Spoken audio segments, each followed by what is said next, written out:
Имам мен митрополит, шіркеу қызметкерлері мен басқа да дін өкілдері бүгін Әзірет Сұлтан мешітінде бас қосты. Мақсат ұлық мейрам әз Наурыздың мән маңызына үңіліп, қазақтың мәдениетімен етене танысу.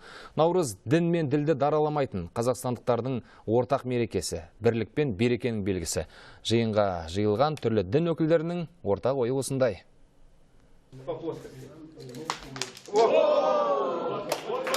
Бұл православ шіркеуінің қызметкері. Асықты алғаш рет қолға алғанымен дөп тигізді. Бастапқыда боулингке ұқсатқанымен ұлттық ойынның тарихы тереңде екенін естіп, таңданды. Символично, что сегодня мы...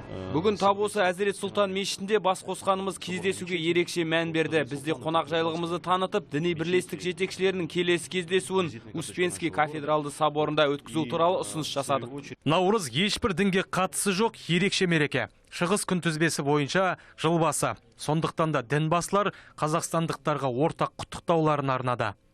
Этот праздник объединяет... Бұл мейрам барлығын біріктіреді. Себебі бұл діни емес, зайырлы мереке. Барлықтарыңызды Наурыз мерекесімен құттықтаймын. Наурыз майрамы құтты болсын. Жылда бір 4-5 рет өткіземіз. 3,5 мыңдай діни ойын бар дейміз. Бірақ олардың 2500-і ол біздің Қазақстан мұсылмандары діни басқарманың мешіттері. Әрі қарай осы 600-дөй протестанттық ұйымдар бар. 300-дөй православ шіркеуінің ұйымдары бар. Дін басылары биыл 1 мамыр мерекесі қарсаңында және жыл соңы желтоқсан айында тағы бір рет бас қосуға уағдаласты. Осылайша мақсаты ортақ рухани көшбасшылар діндер мен халықтар достастығын паш етіп отырмақ.